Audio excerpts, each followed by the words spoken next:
2019학년도 고3 7월 학력평가 해설 강의 오신 여러분 환영합니다. 저는 생명과학원 해설과 총평을 맡은 조은희입니다. 일단 여러분 생명과학원 공부하느라고 너무너무 고생이 많습니다. 이 7월 학평을 보면서 한 번 더 내가 공부를 제대로 하고 있는 게 맞나 뭐 이런 생각이 들 수도 있을 것 같아요.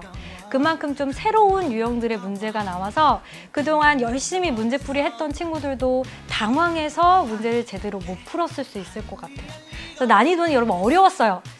본인만 어려웠던 거 아니니까 너무 좌절하거나 막 힘겨워하지 말고요. 우리가 일단 이 강의를 통해서 부족한 점을 잘 보완해서 나머지 시간 동안 열심히 하면 충분히 할 수 있으니까 너무 좌절하지 않았으면 좋겠어요. 네. 그래서 선생님이 한 줄 평을 딱 해보자면 한 줄 평, 딱 한 줄로 요약해보면 사고의 전환이 필요했다. 이렇게 표현하고 싶습니다.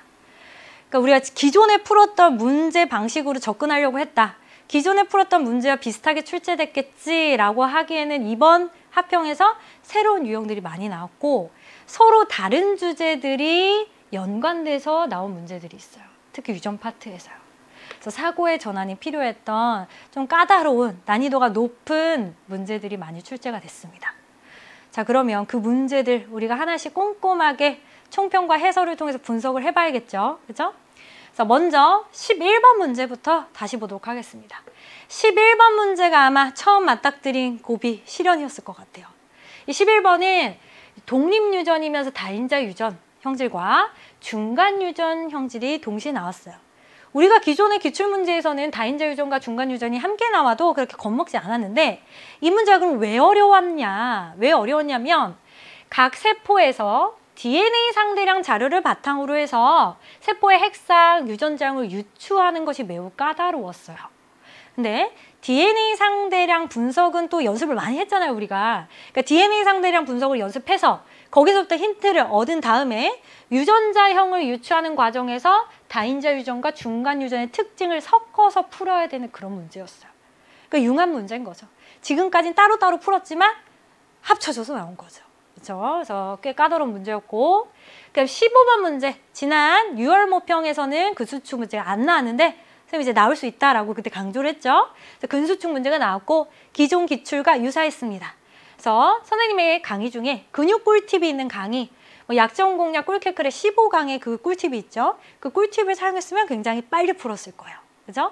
그리고 유사 문항은 수능화에서 71페이지 16번 T1, T2, T3 각각에서 정보가 나오면 각각 T1에서 T2로 갈 때, T2에서 T3로 갈 때 수축이 일어났는지 이완이 일어났는지 파악하는 문제. 굉장히 유사합니다.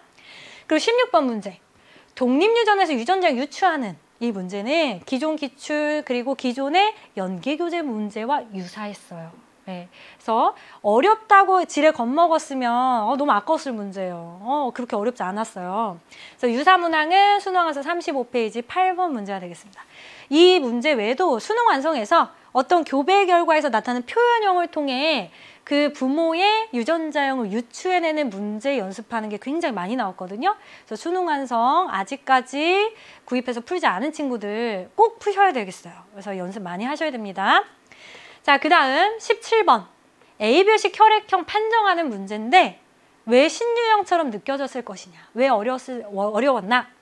응집 반응 결과를 서술식으로 제시했기 때문에 그랬어요. 왜냐하면 우리 기존의 문제는 응집 반응 결과가 이렇게 표로 나왔어요. 어떤 사람이 적혈구와 어떤 사람이 혈장 사이에 응집 반응 결과를 보고서 유출을 해냈는데 여기선 서술식으로 제시를 했고 가와나에서 응집원과 응집소의 유무를 표로 제시했기 때문에 처음에 일단 자료 해석하기가 좀 생소했을 것이다. 그래서 어려웠을 거예요. 그 다음 18번 문제 흥분의 전도 그래프 분석, 흥분의 전달이 합쳐져서 나왔어요. 그래서 신유형이면서 고난도였는데 사실 유사한 문항은 지난 모평의 14번과 유사합니다. 거기서 이제 둘 중 하나 신경에서 시냅스가 있었죠. 근데 이 문제에서 뭐가 업그레이드 됐느냐? 두 신경 모두 시냅스가 있다. 그리고 시냅스가 있는 구간을 알려주지 않고 유추를 해야 되는 문제였어요. 네, 선생님이 이제 문제 푼 거 해설 강의에서 들으면 이렇게 접근하면 되겠구나 이해가 갈 겁니다. 그래서 이 문제도 눈여겨보시고 마지막 20번 문제 가계도 분석 그리고 플러스 결실과 비분리가 일어난 세포를 파악했어야 했거든요. 근데 이게 왜 또 어려웠냐? 네 가지 형질의 가계도 분석은 비교적 우리가 연습 많이 해서 평이했을 건데 결실이 일어난 생식세포의 유전자를 유추하는 것이 매우 까다로웠다. 그러니까 결실이 나왔다는 게 신유형인 거죠. 그렇죠? 그래서 이런 문항들이 켈러 문항이었고요. 꼭 여러 번 반복해서 풀면서 이런 신유형 문항들도 대비할 수 있었으면 좋겠습니다.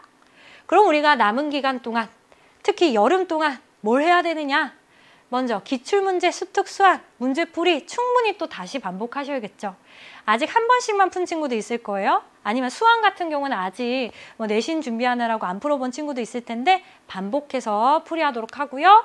또 지엽적인 개념들을 문제풀이 하면서 그때그때 선지 보면서, 그리고 또 선생님 강의에서는 추가 선지도 있으니까 개념 보완했으면 좋겠고, 또 고난도 신유형, 방금 전처럼 7월 학평에서 나왔듯이 신유형 유형들을 공략할 수 있도록 또 고난도 신유형 교재를 풀어본다든지 또는 이제 EBS에서 나온 나머지 교재들 같이 풀어보면 좋겠습니다.